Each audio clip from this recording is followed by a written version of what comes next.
I'm Dr. Samuel Allen Alexander, mathematician and philosopher, still here, and I'm going to be continuing work on my paper about the Knight-Darwin law.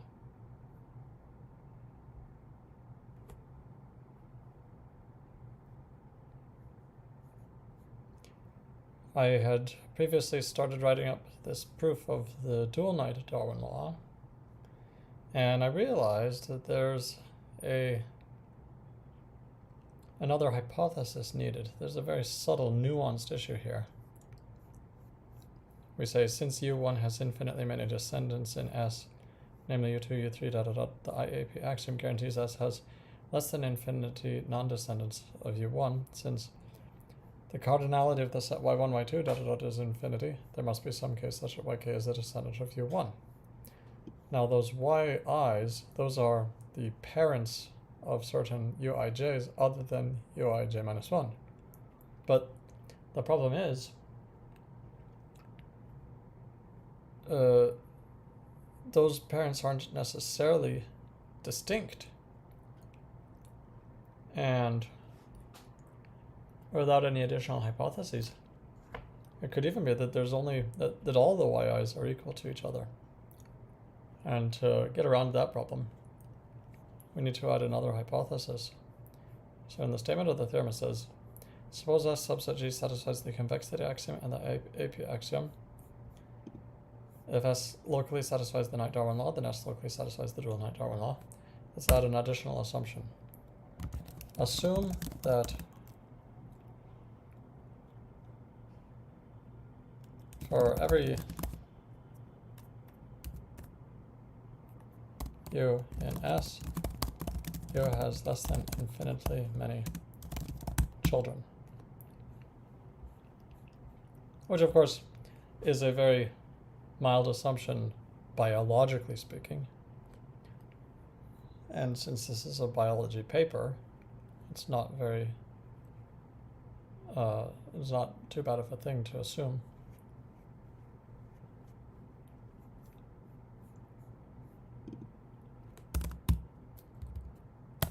And then add a new paragraph in the proof saying,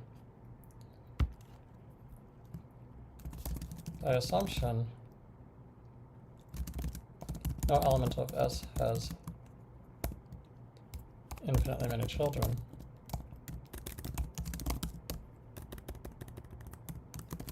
It follows that the cardinality of the set Y1, Y2,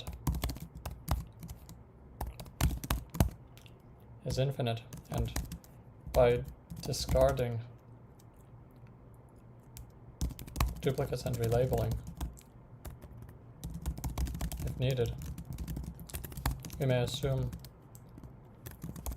yi not equal yj for all ij. Except I shouldn't say it that way. We may assume that yi are distinct. Okay. Now, we also left case 1 unfinished. Case 1 is that x1 xn is an initial segment of u1 uij minus 1. Remember, x1 xn is a finite directed path going from u1 to what? To yk.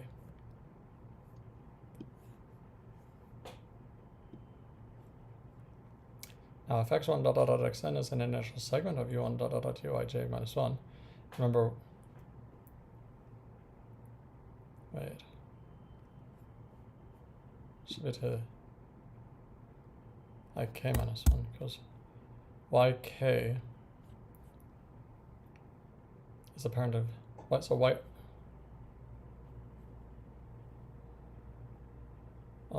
In the first paragraph of the proof, instead of saying for each I let yi in S be a parent of uij, we should say for each j let yj be a parent of uij other than uij minus 1. And then in the second paragraph we should say we may assume the yj are distinct. And then in the third paragraph we'll say Since U1 has infinitely many descendants in S, namely U2, U3, the IAP axiom guarantees S has less than infinitely many non-descendants of U1. Since the cardinality of the set Y1, Y2, is infinite, there must be some case such that YK is a descendant of U1. Is there any reason not to refer to that as Yj? We should refer to that as Yj. Yeah, we should definitely refer to this as Yj. Such that there must be some j such that Yj is a descendant of U1. Thus there is a directed path x1 xn in S with x1 equals U1 and xn equals Yj. By convexity, each xl is in S. Since Yj is different from Uij minus 1, the finite directed path x1 xn must be different from the finite directed path u1 Uij minus 1. Case 1. x1 xn is an initial segment of u1 Uij minus 1.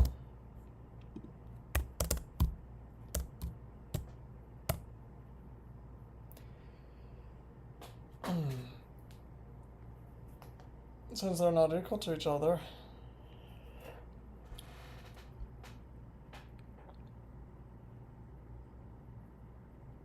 so then xn equals u sub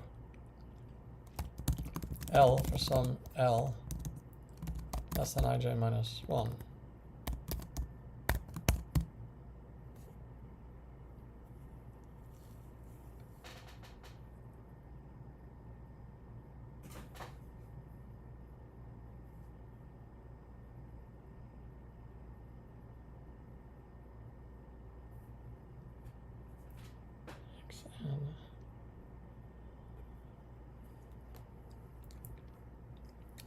It's funny how sort of the silly case is the harder case to think about in this situation. You know, it sort of triggers our mathematical dyslexia. Even though it's kind of the degenerate case. It's like the case that doesn't really matter. But that's often how things work out in mathematics, is that often the case that doesn't really matter that much, sort of the edge case, ends up dominating all the complexity. This is hardcore triggering my mathematical dyslexia. So x1 through xn, that's your path from u1 to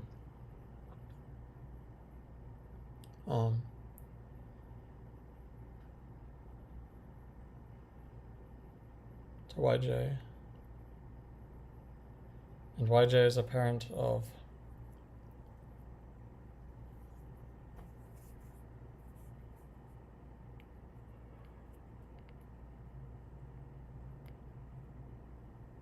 yj is a parent of uij.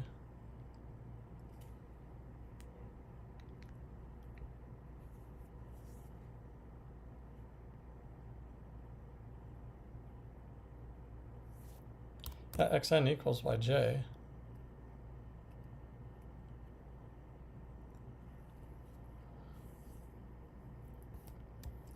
So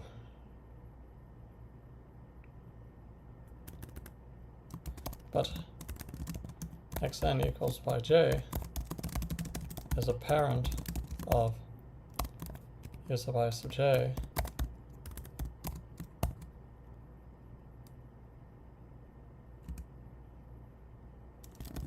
other than u sub I sub j minus 1.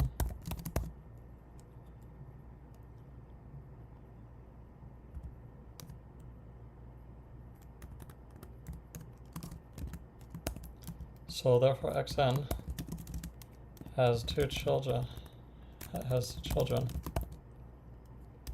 u sub I underscore j and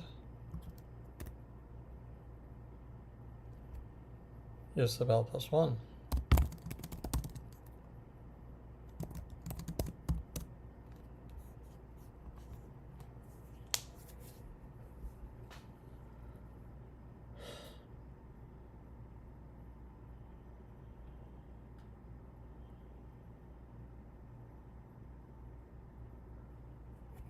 Now we know that L is less than ij minus 1, so L plus 1 is less than ij.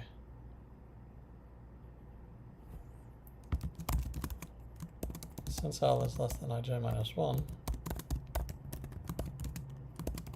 L plus 1 is less than ij. So U sub I sub j is not equal to U sub L plus 1.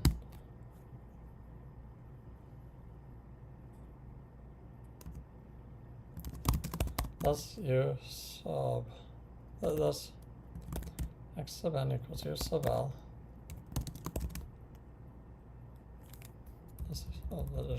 Thus U sub L has multiple distinct children as desired. Okay, that finishes case 1. Now we changed variables a little bit, so we need to go through case 2. Case 2, x1 dot dot dot xn is not an initial segment of u1 dot dot dot u sub ij minus 1. Let L less than or equal to n be minimal such that xl not equal to ul.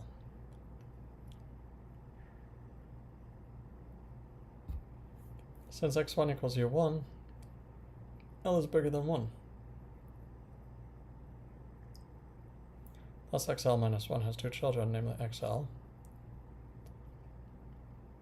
and ul.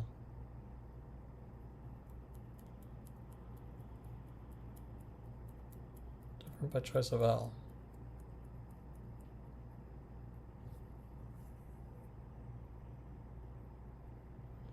So xl minus 1 has two children, namely xl. Yes, that is a child of xl minus 1. And ul. Why is ul a child of xl minus 1?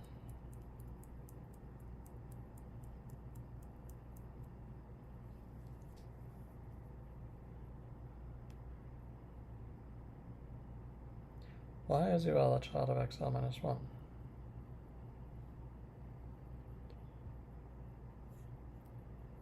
Because xl minus 1 equals ul minus 1 by minimality of L.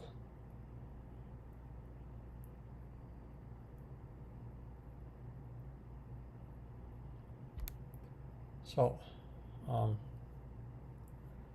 xl minus 1 has two children. I'll change that comma to a colon. Namely, again, itemize, and itemize, item xl, parentheses, since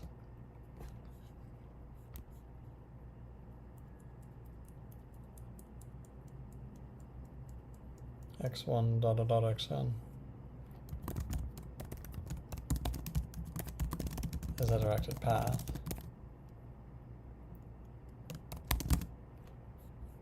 Instead of saying it has two children, we should say it has at least two children. L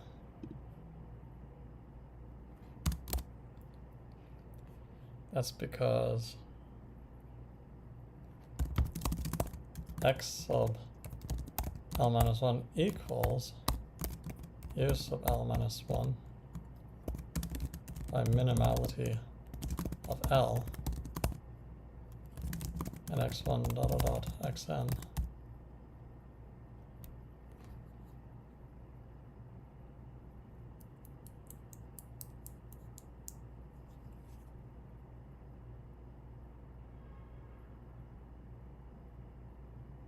Or rather, no, I should say u1 dot dot dot is an infinite directed path.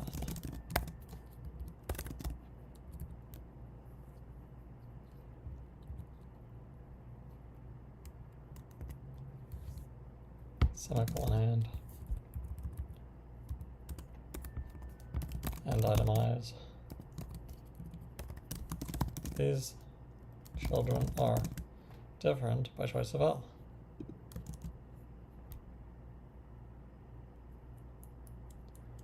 Furthermore, XL is an ancestor of YK in S. That should be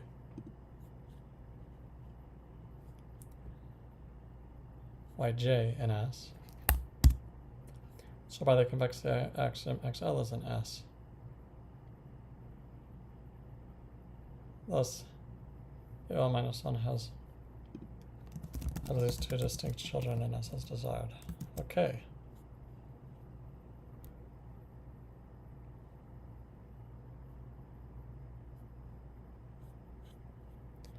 Let's compile.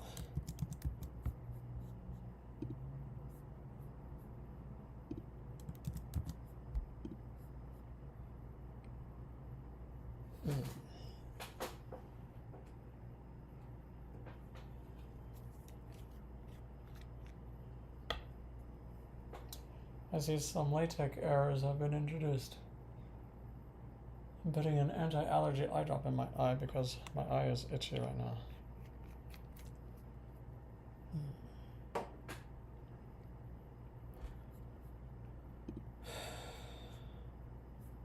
A missing item on line 621.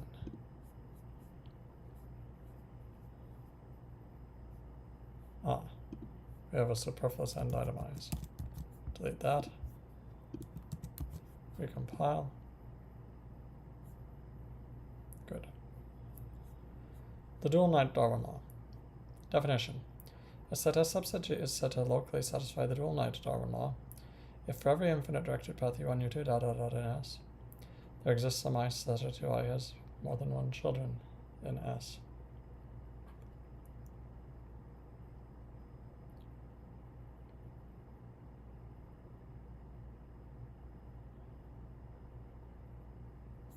More than one children is kind of grammatically incorrect.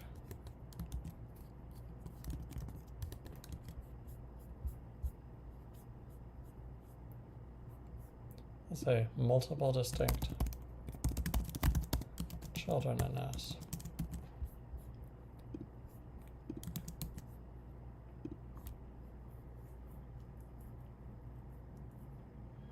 Definition. A subset S of G is said to locally satisfy the dual Knight-Darwin law if for every infinite directed path U1, U2, in S, there exists some I such that UI has multiple distinct children in S. Theorem dual Knight-Darwin law. Suppose S subset G the these subsets should be subset X.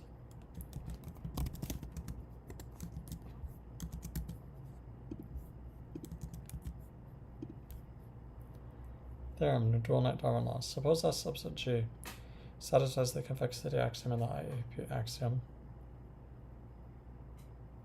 Assume that for every U in S, U has less than infinitely many children. If S locally satisfies the Knight-Darwin law, then S locally satisfies the dual Knight-Darwin law.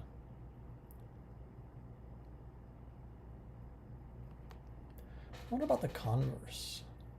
Suppose it locally satisfies the dual Knight-Darwin law.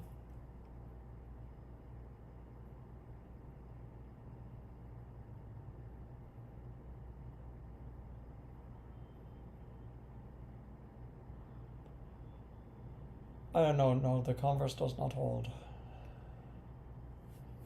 You can think of a counterexample. If S locally satisfies the Knight-Darwin law, then S locally satisfies the dual Knight-Darwin law. Proof that U1, U2, be an arbitrary infinite directed path in S, we must show that UI has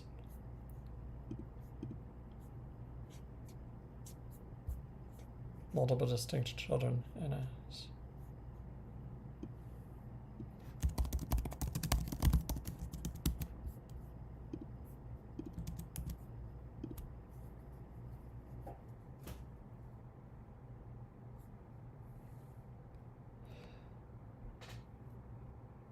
By repeated applications of the Knight-Darwin law, there exists I1 less I2 less ... such that each Uij has more than one parent in S.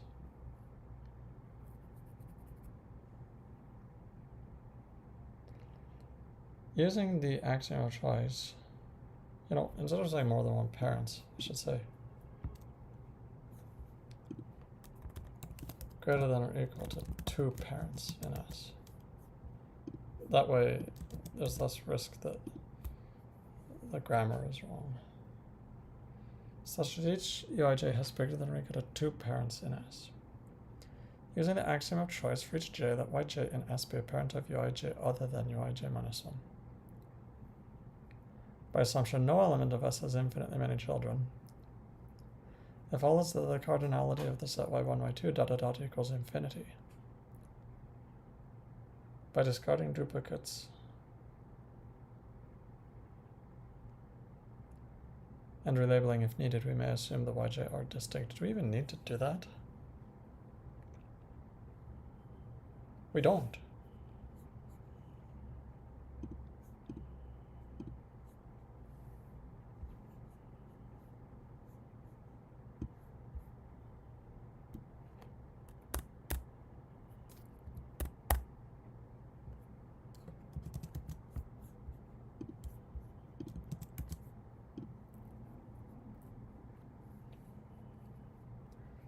By assumption, no element of S has infinitely many children. It follows that the cardinality of the set y1, y2 dot dot dot is infinite. Since u1 has infinitely many descendants in S, namely u2, u3 dot dot dot, the IAP axiom guarantees S has less than infinity many non-descendants of u1. Since the cardinality of y1, y2 dot dot dot is infinite, there must be some j such that yj is the descendant of u1.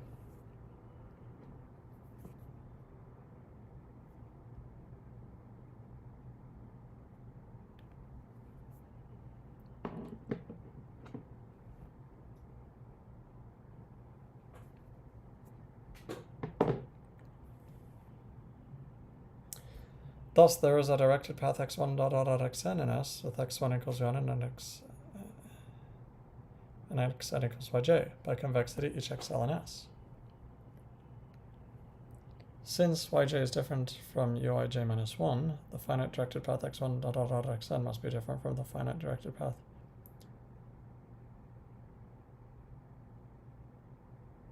u1 dot dot dot uij minus 1.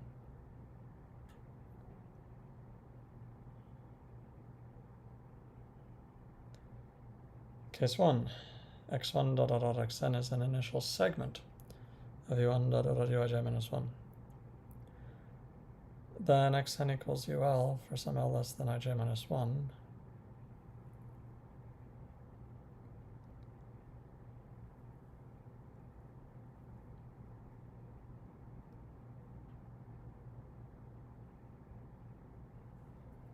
But xn equals yj is the parent of uij other than uij minus 1. So xn has children uij and ul plus 1. In fact,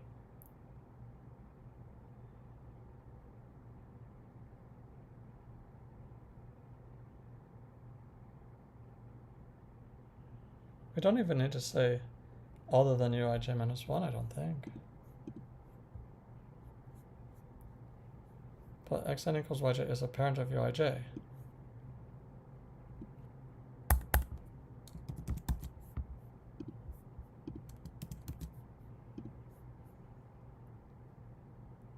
But xn equals yj is a parent of uij. So xn has children uij and ul plus 1.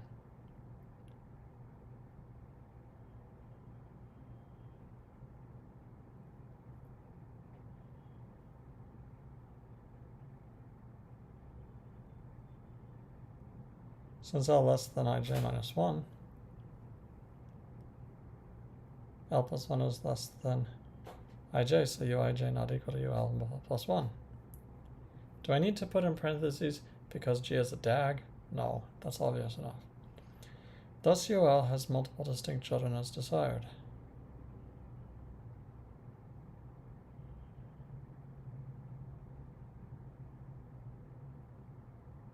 Case 2. x1 dot dot dot xn is not an initial segment of u1 dot dot dot uij minus 1. Let L less than or equal to n be minimal such that xl not equal to ul.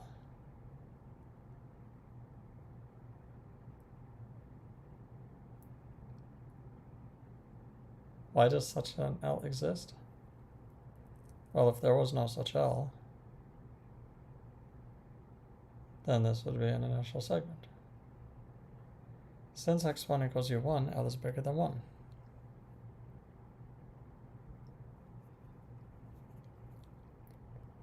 Thus xl minus 1 has at least two children, namely, double colon there, to just get rid of the namely.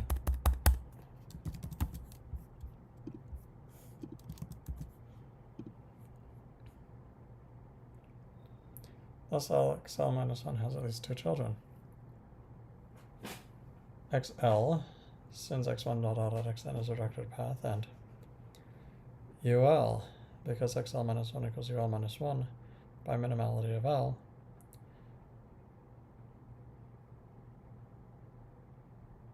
and u1 dot dot dot is an infinite directed path.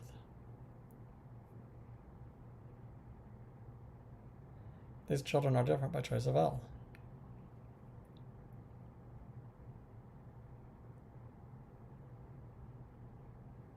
Furthermore, XL is an ancestor of Yj and S.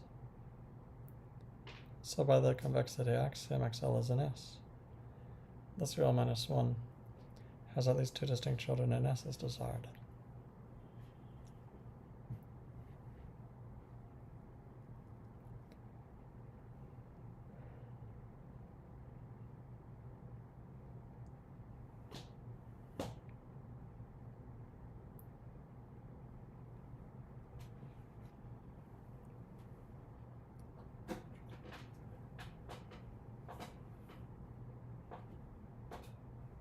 Okay,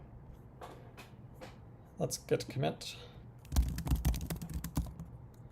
Git commit message, dual Knight-Darwin law, proof. Okay, now we need to insert some narrative around all this.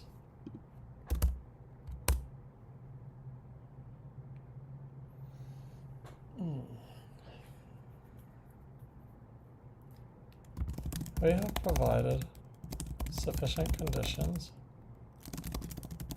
to guarantee that every infinite directed path in a set S has multiple parents.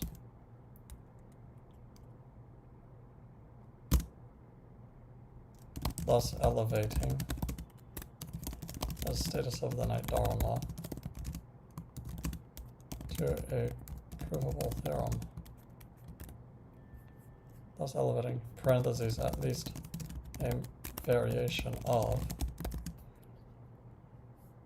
Thus elevating the status of at least a minor variation of the Knight-Darwin law to a provable theorem. Let's say to a theorem.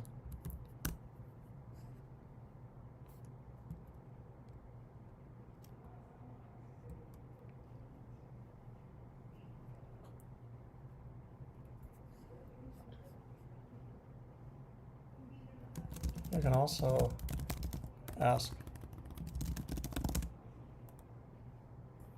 whether it is possible to guarantee that every infinite directed path in set S has multiple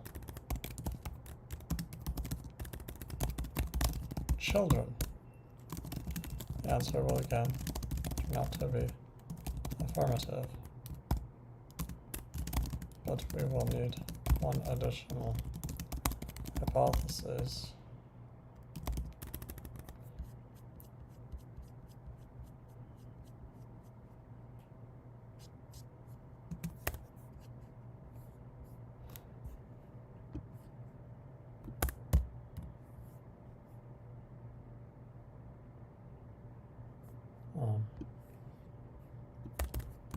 We will answer this question in the theorem. Call this theorem here the dual KDL theorem. And theorem dual KDL theorem below. Definition. Yeah. The following theorem gives sufficient conditions to guarantee that every infinite directed path in S has a vertex with multiple children.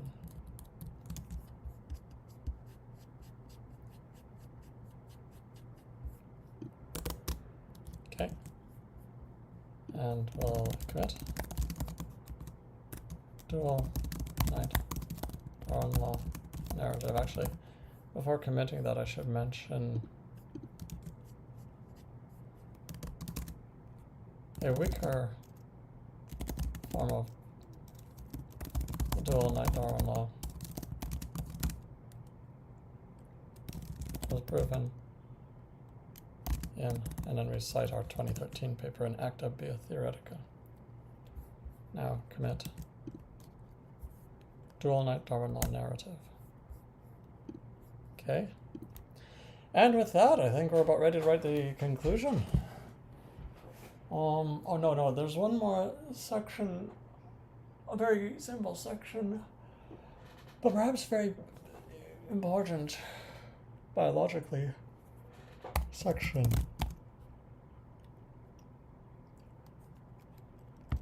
IAP axiom as improvement over Knight-Darwin law.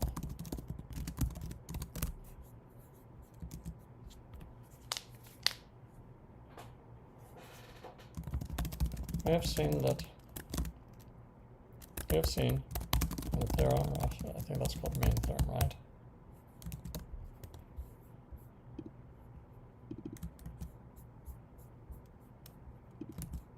We have seen in main theorem, that if S subset G satisfies the convexity axiom and the IAP axiom, and if S is not too trivial, namely if S is not competition trivial,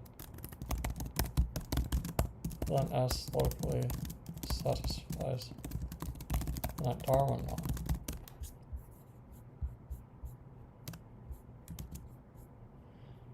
Now,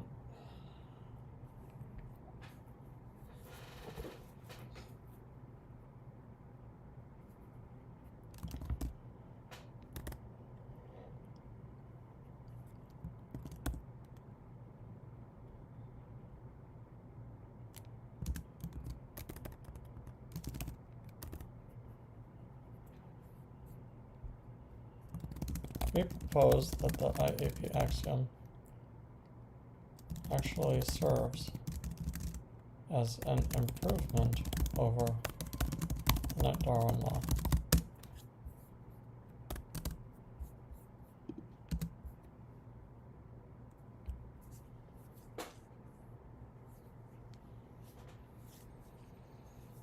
The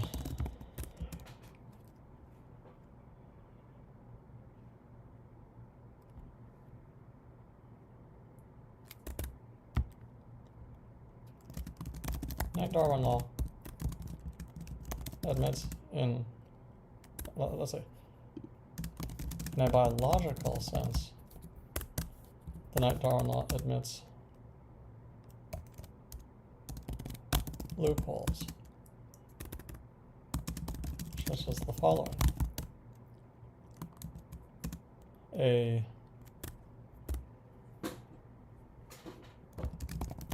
species could include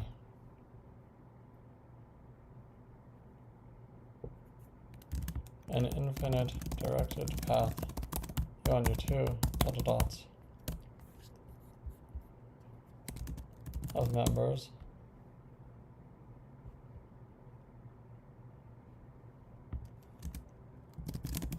such that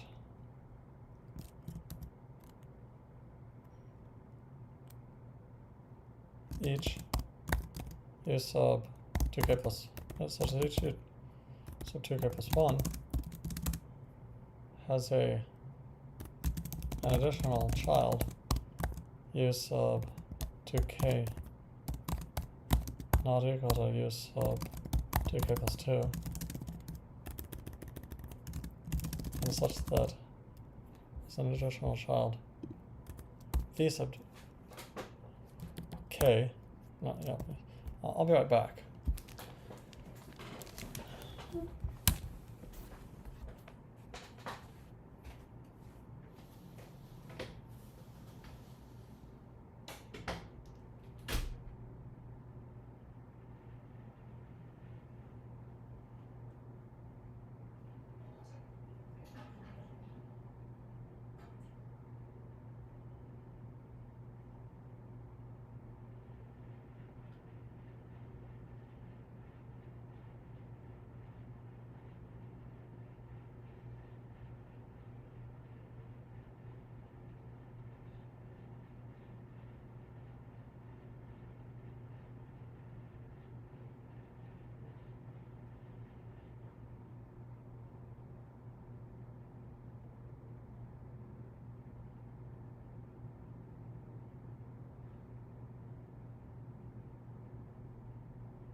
I'm back. A species could include an infinite directed path U1, U2, of members such that each UTK plus 1 has an additional child. Let's call it VK not equal to U2K plus 2. And such that each VK is also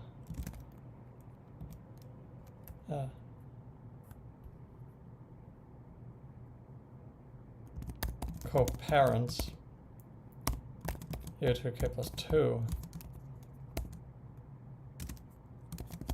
together with other parent U2K plus 1. Wait a minute.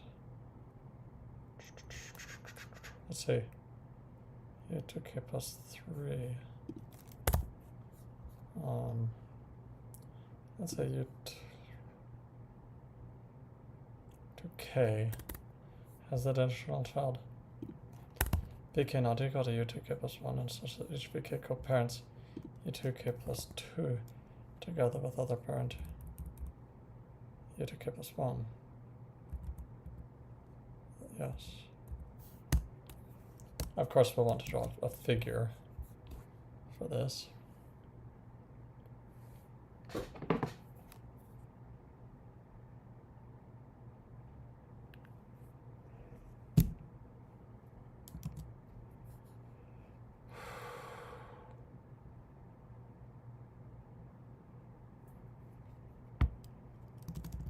Assuming no other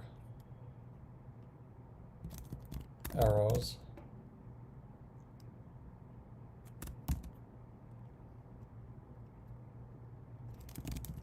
this isolated family is, in a biological sense, well, this family U sub k cup v sub k is, in a biological sense, isolated from the rest of the species.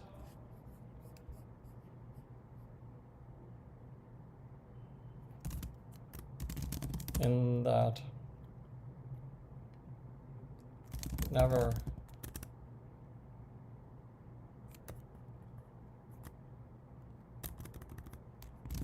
in the sense that mutations occurring outside of the family never work their way into the family. Nevertheless,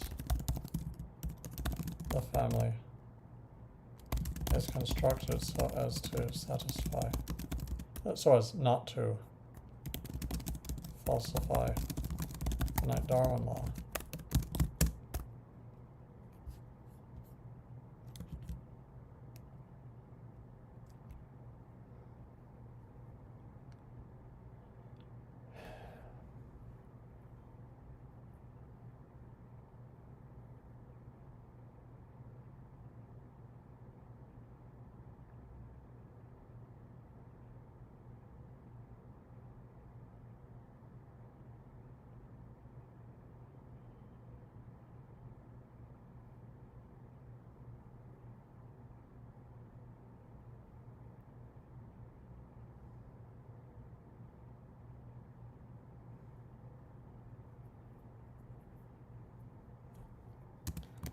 If the point of the Knight-Darwin law is to prevent such isolation,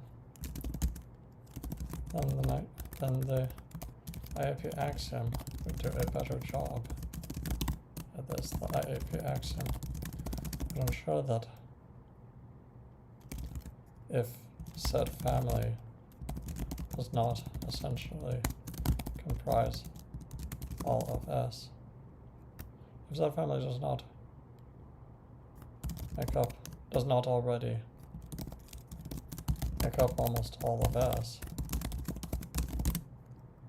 then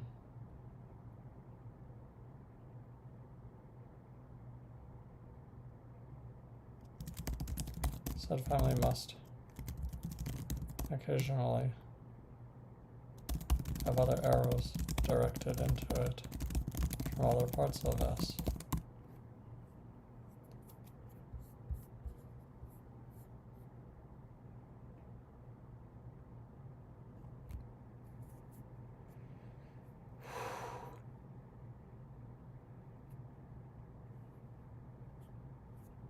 Okay. Should probably elaborate more on this later. Let's accept that for now. Git commit section about improving, about IAP, improving KDL.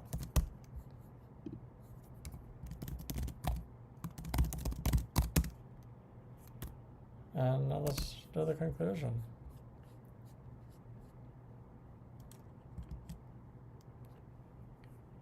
Oh.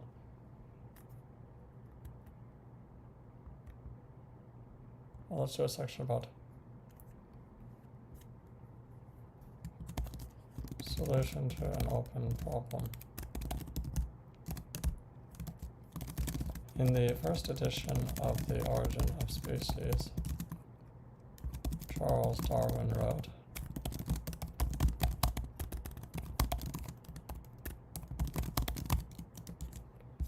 I'll just copy paste this from the Francis Darwin section.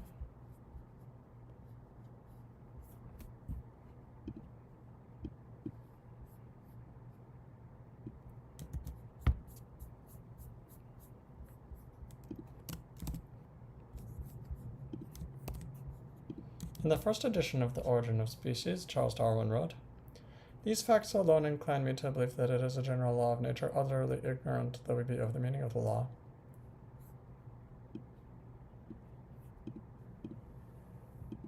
Let's make that emphasized, and then say emph added. That no organic... These facts alone incline me to believe that it is a general law of nature, utterly ignorant though we be of the meaning of the law, that no organic being self-fertilizes itself for an eternity of generations, but that a cross with another individual is occasionally, perhaps at very long intervals, indispensable.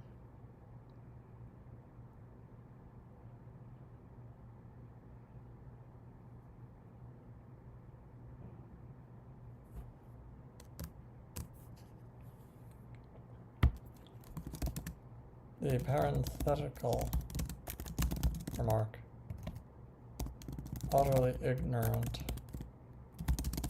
though we be of the meaning of the law, can be taken as an implicit open problem.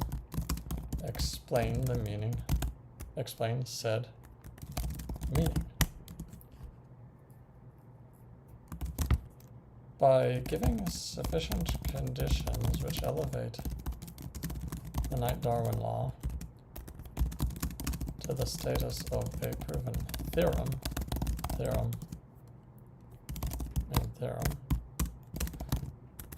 we submit that this implicitly stated open problem is solved. Furthermore,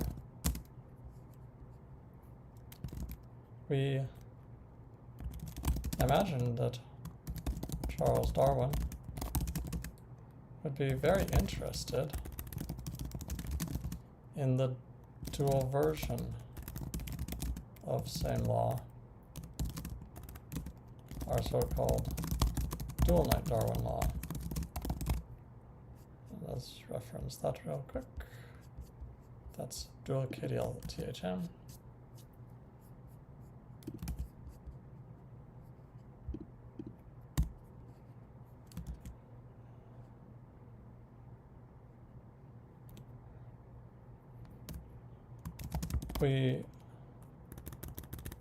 Although we have not exhaustively read all of Darwin's publications, from what we did read, we did not find any indication that he was aware of the dual version of the law. Let's typeset this.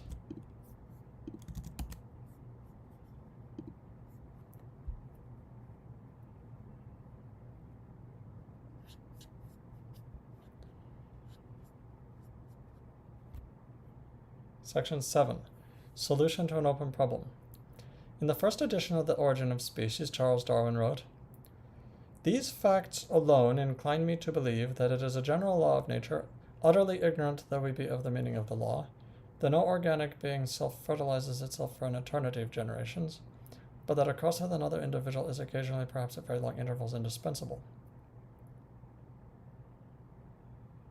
Emph added, "The parenthetical remark, utterly ignorant though we be of the meaning of the law, can be taken as an implicit open problem, explains said meaning. By giving sufficient conditions which elevate the Knight-Darwin law to the status of a proven theorem, Theorem 9, we submit that this implicitly stated open problem is solved. Furthermore, we imagine that Charles Darwin would be very interested in the dual version of the same law, our so-called dual Knight-Darwin law." That should have parentheses, and we should say theorem, ref, dual KDL theorem.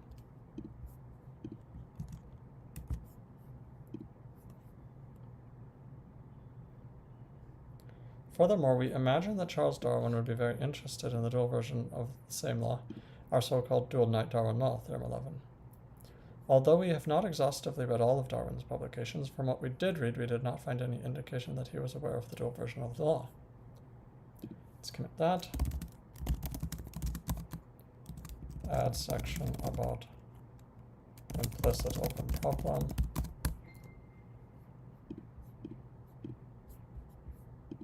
And we're about done with the main paper now. Conclusion.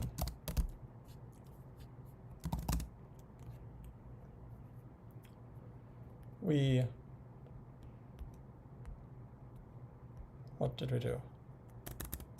We reviewed the identical ancestor point axiom, first published in ...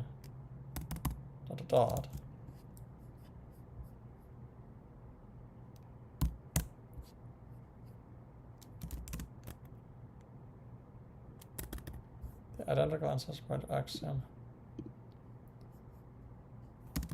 or IAP axiom, and the convexity axiom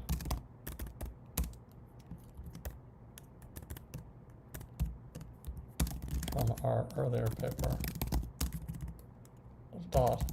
and we showed that these two axioms, along with a non-triviality condition which we call competition non-trivial, that's definition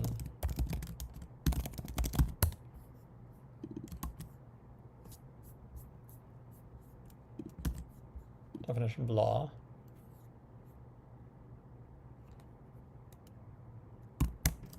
together imply a local version of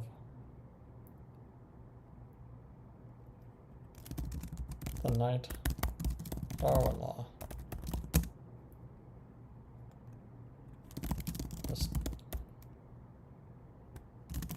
Namely, that within any species satisfying the two axioms and the non-triviality condition, any infinite directed path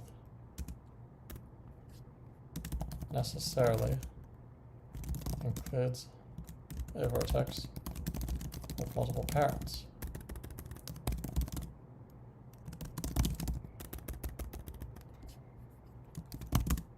This elevates what Darwin,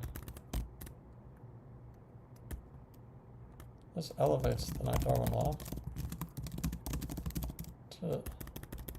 from a proposed law into a mathematically proven theorem. We submit that this solves an implicitly stated open problem for the origin of species, namely, to explain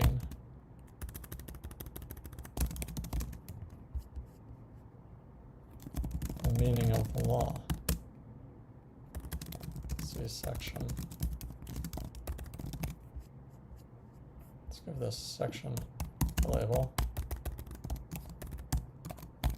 Open problem section.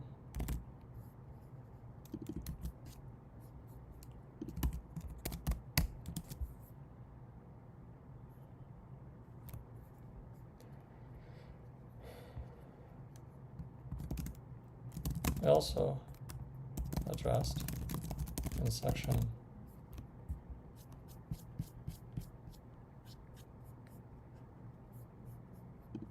let's give this refuting Francis Darwin section label. We'll label it Francis section.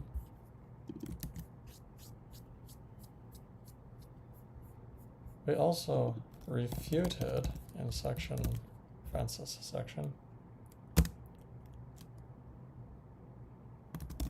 Charles Darwin's son Francis Darwin's paper against the Knight-Darwin law, particularly Francis's claim that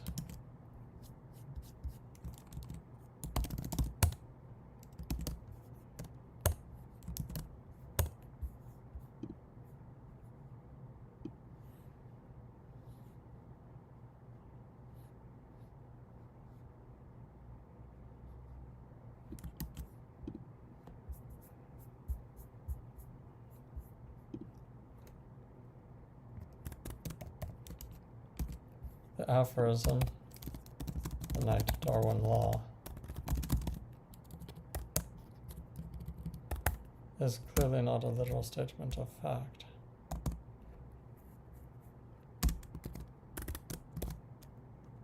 And this is further refuted by our proving said law by our theorem, main theorem.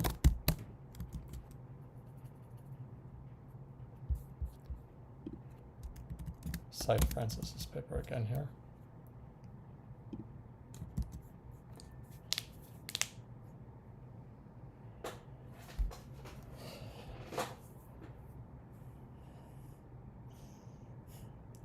Let's close with some remarks about Darwin and infinite graph theory.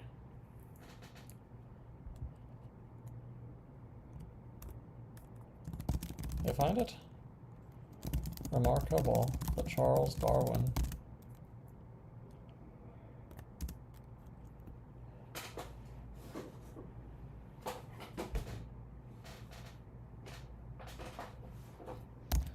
intuited a result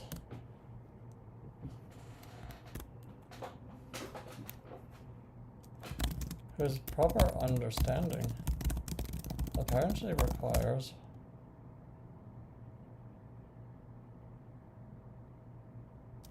rather sophisticated infinite graph theory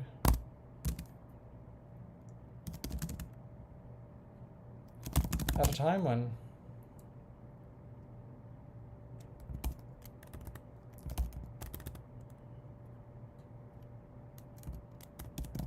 few, if any, mathematicians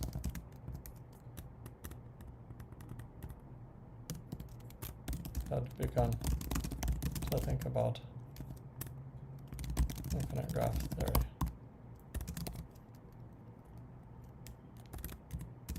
Arguably, infinite graph theory did not enter into mainstream mathematical thought until the publication of, and then we'll quote, we'll cite Koenig's famous textbook,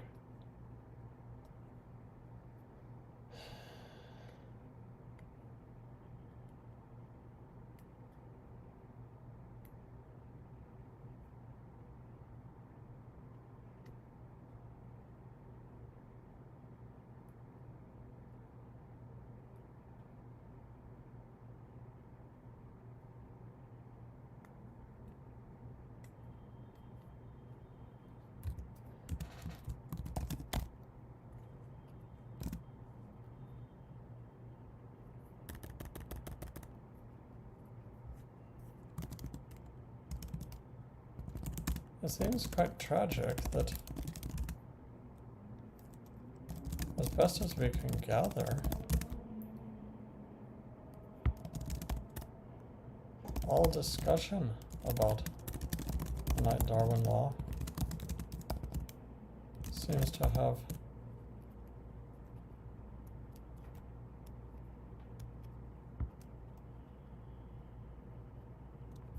or almost all discussion about the Knight-Darwin law seems to have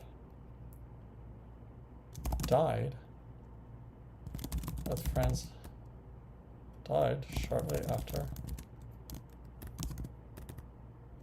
Francis Darwin attacked it. We hope that by correcting Francis Darwin,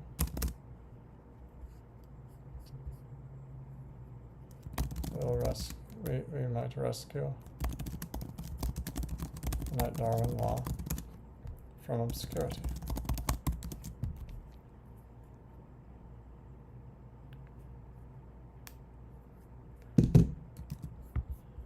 Git commit that. Rough draft of conclusion. And I'm going to stop there for today. I'm Dr. Samuel Allen Alexander, mathematician and philosopher. Please like, comment, and subscribe.